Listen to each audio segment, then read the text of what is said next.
Oi pessoal, tudo bem? Hoje eu estou aqui para falar de mais um livro incrível da Chimamanda Ngozi Adichie, O Meio Sol Amarelo.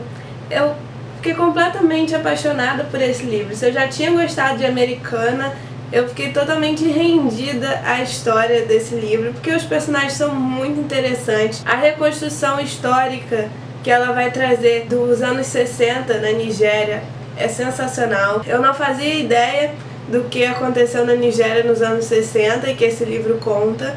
A gente sabe muito pouco sobre a história da África, uma coisa que as escolas vêm tentando reformular, né? Eu sempre ouvi na escola que teve muitas guerras civis na África causadas pelo imperialismo, mas nunca tinha mergulhado numa dessas histórias como eu fiz lendo esse livro.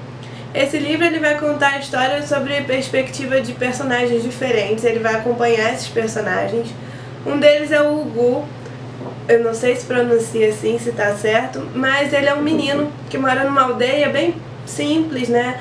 E ele um dia, a tia dele chama ele pra Duodenigbo, também não sei se pronuncia assim, gente, perdão se eu estiver pronunciando errado. Esse menino sai da aldeia para um contexto totalmente diferente, porque seu patrão é um professor universitário, então ele tem mais contato com a cultura ocidental e isso, então alguns costumes não estão mais tão enraizados no Odenigbo como no Ugu. Ele é um professor universitário, então ele tem uma cabeça completamente diferente, mesmo sendo um professor nigeriano, e o Ugu vai ficar muito encantado com essa nova vida. Primeiro, é claro, tem todo aquele estranhamento, é muito gostoso acompanhar a narrativa do Ugu, acompanhar o que ele pensa. O livro não é em primeira pessoa, mas é aquele livro em terceira pessoa que acompanha tão bem o personagem que você entende tudo que ele está pensando, o que ele está passando. E com o Ugu não é diferente, a gente vai rir de alguns estranhamentos que ele vai ter conforme ele vai morar numa casa que tem água quente, tem chuveiro, que é totalmente diferente da onde ele vem, que não tinha nada disso, que o fogão é todo prático, todo automático. Ele vai ter que se enquadrar nessa nova vida. Aos poucos ele vai aprendendo. O legal é que o Odenigbo vai colocar ele para estudar, vai colocar ele na escola dos filhos dos funcionários da faculdade. Então o Ugu vai ter uma vida completamente diferente e é muito legal acompanhar como o Odenigbo ajuda o Ugu. E a gente também vai conhecer a Olana, que é namorada do Odenigbo, que também vem a ser uma professora universitária na mesma faculdade do namorado. Ela morava em outra cidade, mas ela vem morar em Nsukka, onde moram esses professores universitários. E há todo um estranhamento do Ugu com ela, porque ele já tinha uma vidinha ali com o patrão e de repente entra uma patroa na história que vai mandar nele também, que vai mudar a dinâmica das relações ali da casa. Mas a Olana também é uma fofa e em pouco tempo eles formam uma família, eles três. É claro que ele é um empregado, tem aquela coisa dele ser um empregado, por mais que eles cuidem muito bem dele, a gente tem ali a relação patrão e funcionário, o que é bem complicado, os limites entre uma coisa e outra. A gente vê como alguns empregados nessa sociedade são quase como servos mesmo. É uma relação de trabalho meio esquisita em algumas famílias, principalmente pela desigualdade, né? Uns são tratados muito mal ou se sentem na obrigação de servir assim de uma forma exagerada por colocarem os patrões ali nas alturas, sabe? É uma relação de trabalho diferente e ao mesmo tempo parecida em alguns aspectos, dependendo de onde a pessoa trabalha. Como é que a gente tem aqui no Brasil em alguns casos. É uma situação patrão-empregado que você fica ali o tempo todo analisando. A gente ficou conhecendo também a família da Olana. Ela tem uma irmã gêmea que é totalmente diferente dela. Enquanto a Olana é considerada lindíssima e de cara todos ficam encantados com ela, além de ser muito simpática, muito educada, a Kainene, ela é diferente, ela é muito na dela, muito fechada, tem um humor bem sarcástico, então você não sabe muito bem que resposta você vai ouvir dela. E o que a gente sabe da relação dessas irmãs é que elas eram muito unidas até irem estudar fora, e lá elas acabam se separando, criando grupos de amigos diferentes e perdendo toda uma intimidade que elas tinham. Os pais também são uma relação um pouco complicada, porque a mãe delas é uma mãe bem tradicional, quer que elas casem, quer que elas tenham filhos, quer que case com a pessoa certa, com a pessoa que tem dinheiro. E a Olana sempre escolheu seus namorados, a Kainene também. E a Olana, que é os olhos da mãe, né, aquela coisa de a esperança da mãe de arrumar um marido rico, ela corre disso dali, ela se apaixona pelo Odenigbo, que é um professor universitário, tem uma condição financeira estável, mas não tem muito dinheiro e tal. Os pais ficam tentando ali empurrar ela para alguém mais importante, mas ela sai disso, corta isso e vai morar com o Odenigbo. E o Richard é um inglês, então acho que é a perspectiva mais diferente se compararmos com a do Gu e com a da Olana. Ele vai para a Nigéria, ele quer escrever um livro sobre umas artes seculares que foram encontradas ali num sítio arqueológico na Nigéria. Só que com o tempo ele vai mudando sobre o que ele quer falar nesse livro. No final ele sabe nem mais se quer escrever algum livro, de tão envolvido com aquelas vidas e principalmente com a guerra que acaba acontecendo na história.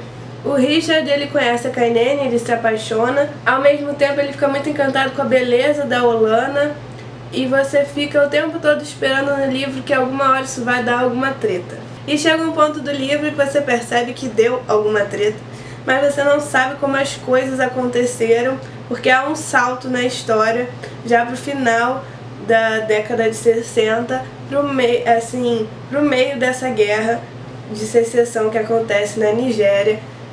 E então a gente vê os personagens com uma questão moída aí desse relacionamento, uma questão doída, quer dizer, que aconteceu alguma coisa, mas a gente não sabe bem o que, até a autora voltar para o começo dos anos 60 e nos explicar o que aconteceu entre esses personagens. É claro que dá para deduzir alguma coisa, mas quando as coisas são contadas, tem coisa aí que você nem imaginava que podia ter acontecido na história, você fica assim, de queixo caído com a relação desses personagens. Entre a relação da Olana e do Odenigbo, apesar deles se amarem muito, eu fiquei com raiva do Odenigbo em alguns momentos, porque ele tem uma mãe tradicionalista também, que não aceita a Olana de jeito nenhum. Ela queria ver o Odenigbo casado com uma mulher ali que tivesse mais apego às tradições e que pertencesse mais às tradições da aldeia deles, e isso não acontece, né? Ele se apaixona com a Olana, eles vão morar juntos sem se casar, então eles desafiam várias coisas que a mãe dele aprovaria, e ela simplesmente entra na casa do Odenigbo em um momento da história, logo que a Olana vai morar com ele, e chama ela de bruxa pra baixo, assim, ela coloca ela no chão, tanto que a Olana fica pasma e vai embora, porque como é que ela vai ficar ali enfrentando a mãe do cara, sabe, dentro da casa dele? Ele entende, mas não entende, ele meio que defende a mãe, tipo, ela é assim mesmo, não faz nada. Ele acha que não aconteceu nada demais. É claro que ele não viu a cena, não viu o tom dos xingamentos, mas faltou ele fazer alguma coisa a mais, sabe? Não. Ele espera a mãe sair pra trazer a Olana de volta. E essa relação da mãe dele com a Olana e com ele mesmo vai trazer várias complicações para a relação deles dois mais pra frente, que eu não posso contar, que seria spoiler. Saindo agora um pouquinho dos personagens, é claro que eu vou voltar a falar deles, eu vou explicar um pouquinho o contexto histórico. Nos anos 60, a Nigéria tinha acabado de ficar independente da Inglaterra, mas a Inglaterra ainda influenciava muito, muito mesmo na forma que o novo governo deveria assumir e qual grupo étnico, digamos assim, deveria ficar no poder, por favorecer um grupo e não favorecer igualmente o outro, por forçar ali uma relação política complicada na Nigéria. Esses grupos ficaram rivais de uma forma horrorosa. A gente percebe ali, é claro que como os personagens principais do livro estão do lado Igbo, que é o lado que vai se separar da Nigéria e fundar Biafra, e tentar sobreviver, porque tudo está contra eles, a gente tende a torcer e se identificar e ficar com mais pena desse lado. Mas a gente também vê os erros, a gente também vê as atrocidades dos líderes políticos sendo cometidas com os povos do norte, que os Igbo são do sul. É de dentro da universidade também que vai sair esse movimento por criar Biafra, mas Biafra vem e é criada